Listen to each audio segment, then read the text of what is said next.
Zareen Hashmi with another vlog, and I'm going to tell you a lot of exciting details and events in my life and few struggles living alone in Karachi and things that you can't imagine that I had to go through, because all we see is like, everything nice and all of that. So kind of spicy details, events, and yeah, then I had a road trip to Kurnmali by Josh Tours. It was really nice.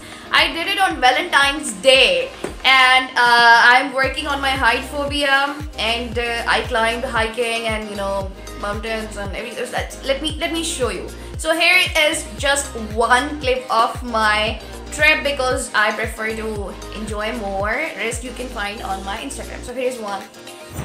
ये मैं हूँ, ये गाड़ी है और हम लोग trip पे जा रहे हैं. So no social media for next 24 hours. I'm going to enjoy my trip and share stories after I am done. See you guys. Much love. Echo. Hello. मेरी आवाज़ क्यों नहीं आ रही? मुझसे क्यों नहीं एको बात कर रहे?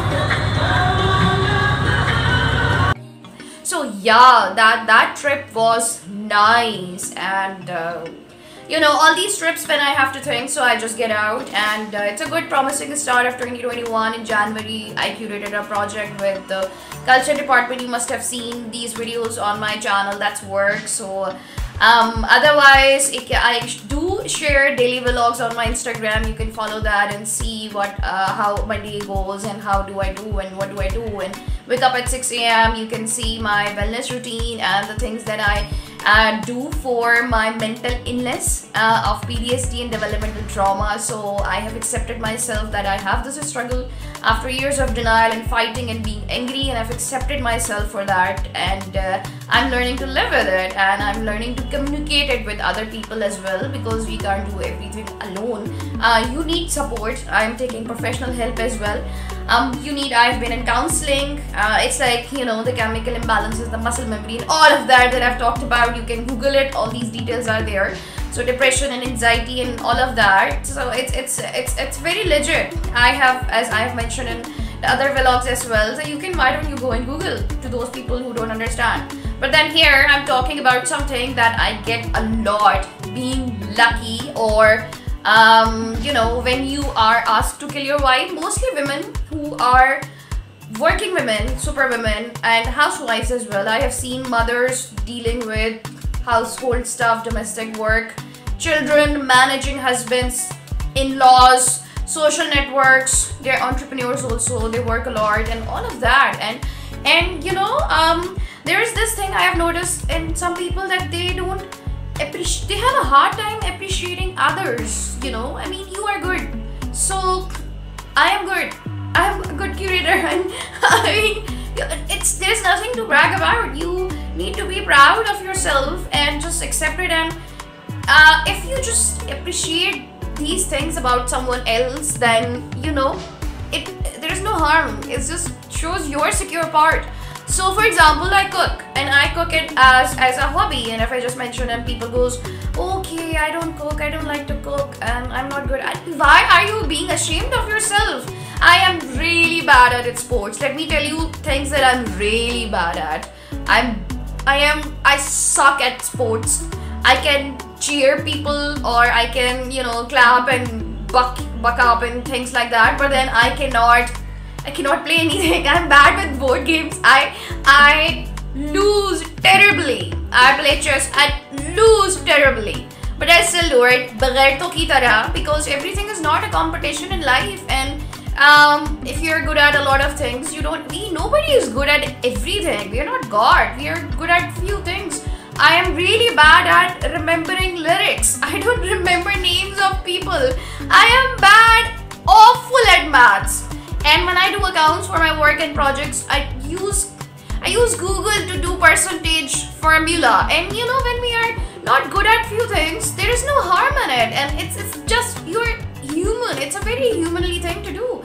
I had this pressure after I moved out to show everybody that, you know, I'm a good girl and I'm perfect, and that was my trauma bonding and triggers and pattern as well, that, you know, validations from others that, okay, I'm working hard, and I was literally in a grind. I was a workaholic, working from 5:30 a.m. till 9 p.m. and not having a life. Or if you are turning towards people, of course people die. I had to go through grief and all of that, and you know, they was like, you work. This is what I was doing. And last year 2020 has been good and bad for me also. An incident happened. There's one thing that is a big struggle for a lot of women, that is protection. And I have been hurt by the person who I have trusted the most, and this was not the first time it happened. I have been sexually assaulted, besides physically and emotionally assaulted, several times since I was 3 years old. And in February, someone I trusted the most tried to take advantage of me when I was not well, and I was overly medicated and I was not conscious. So I'm not ready to talk about this story right now, but I have created a whole series, and which has been my installation. It's exhibited in Yanjiao Biennale this year in China, and it was exhibited in Nepal, and I have a show coming up in US. You can see all my work on my website. I don't want to talk about work, but then, you know, the social struggles of after you move out and start living and surviving in Karachi, Pakistan, being a girl. So what you see is for girls, what I had support and everything, but majorly I'm talking for everyone, because it should be normalized to, if you have been abused and if you are in you know, abusive relationships or getting beaten and everything. So, you know, there should be a system, or there should be some kind of support system or understanding. So I had it, but things are changing, but it has not changed a lot. Sad part is that. And I received this a lot. You are so lucky you have a house, you are so lucky you have food to eat, you are so lucky you have a home to live. And Mr. Yuri wants to have his own place right now. Okay, he wants to sit in the video also as well. So the thing is that, why am I lucky? I mean, I was at that one stage, I was like, you know, you also have a house, you have parents who love you, you are protected, you can be sick, you have people who can take care of you when you are unwell. You can have, you know, you can, when you cry, you can go and get a hug. I don't get a hug, and I have to, for the longest time, I had to go and ask people and beg my friends to give me a hug, because I'm going through real stuff. I'm being assaulted.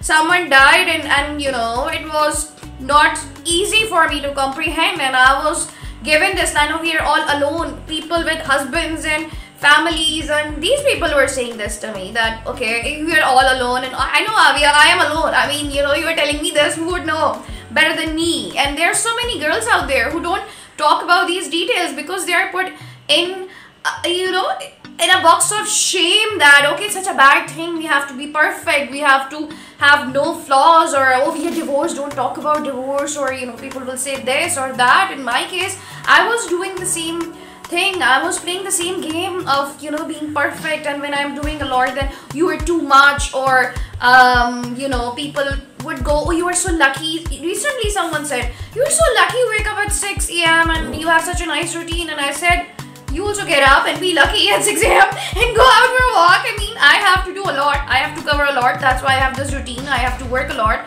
I cannot be sick. I have to pay my bills. I have to have a certain lifestyle. So I feel safe. But then in my case, you look at the picture and you say, oh wow, it's so cool and everything. She doesn't have to answer anyone and everything. But then the thing is that I don't have anyone for a lot of things, and I'm doing it well. I am proud of myself for doing it well. But it's not lucky. You want to be lucky? You go out and work your ass off. I had worked three jobs, literally. You can see my projects on my website. I had worked a lot. And if someone is getting few hours of sleep after working so much, then they're not lucky. That means they have earned it. And I used to kill my vibe for others and to make others, you know, comfortable with me, my friends, or if I had a publication in a newspaper or my interview was printed in Daily Times, my story was there. So there's another thing of, you know, being the biggest victim. I don't understand this about women. Why do you want to be a victim? Why not a survivor? I'm a survivor. I've survived assaults, being abused physically, mentally. My whole entire childhood is a dark tale. I'm writing a book about it. But then, you know, all of these things, I'm still surviving. I have survived COVID last year. Like everybody else, I also had bills. I also eat food. I also pay to eat food, you know, and I also needed a hug. And I also need a moral support. But I had friends. I have friends, but I have very practical kind of support. You know, I want someone also telling me, okay, sweetie, it's going to be okay. You will be fine. You know who tells it? I have a Mehreen Hashmi sitting in my head telling me, okay, you will be fine, you will be okay. And yes, there are few people who approached me and who offered that if I want to talk and things like that. I'm really grateful for that. I'm really grateful for that. Because of those good people, this world is being a good place. Otherwise, it's a big bad world out there. So about things that I never had problems with freedom of work, but my problem is protection. Fine, I made a point and then, you know, moved out and stood up against my abusers and tried to do something. And you know, the art activism and the projects and the social entrepreneurship and everything. But the thing is, I'm still not safe, you know, when it's happening in your 30s and the person who is most trusted coming to your house and trying to take advantage because he knows that you are not well first time.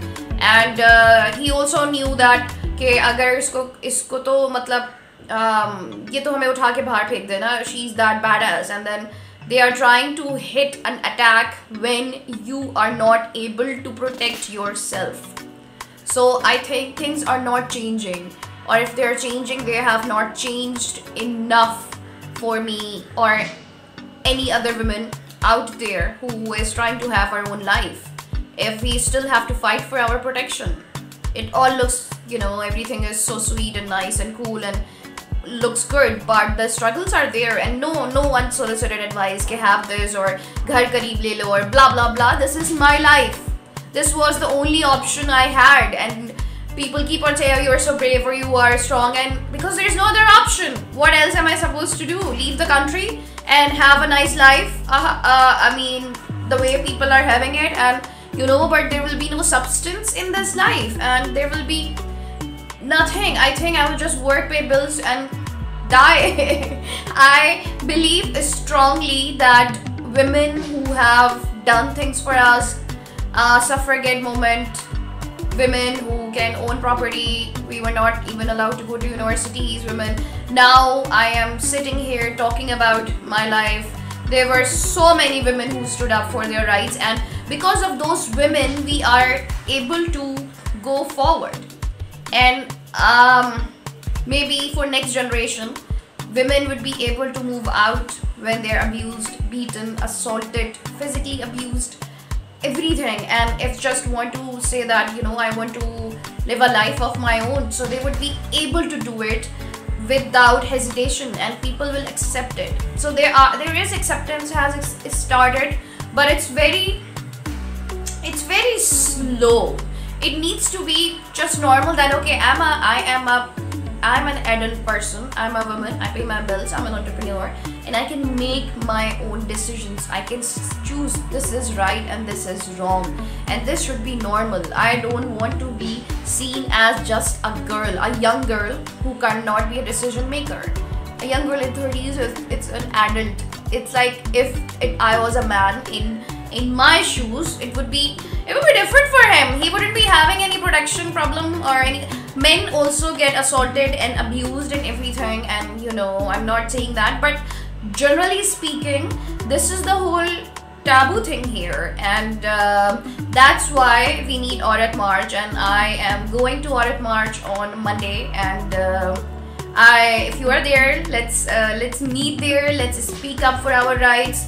Let's make a point. Let's change things for ourselves, for our next generation. So when other generation, like other people, want to get out of their house and speak up and have a life of their own, they don't have to be apologetic. They don't have to. Nobody has to kill their wife. They can just be themselves and be appreciated for that. They don't have to look for others' validation or anything like that. And yeah, and if I have a good home and everything, so I want to hear that we are happy for you, that finally you have a life that you have worked hard for, not that you are lucky. I don't think anyone is lucky in this world. It's a big bad dark world. So if you like my video with this message, just don't kill your vibe. Love yourself. Just be yourself regardless. Live your life. Be happy. You deserve all the love. You deserve all the appreciation. You are doing amazing what you are doing, whether you are 19, 20, 24, 26. You will reach there. Give yourself time. It should be a wholesome life, not a competition of who is good and who is not and who is the best. We all are beautiful creatures. We all are beautiful. We all are amazing, and we all deserve to love ourselves, and we are enough for ourselves. We survive because of ourselves. Like, I do talk and people and everything, but I told myself that you are doing the main job. You are keeping yourself alive and good and taking care of yourself and taking care of this guy as well.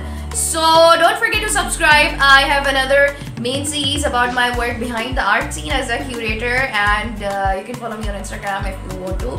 Otherwise, hit on the notification bell. I am posting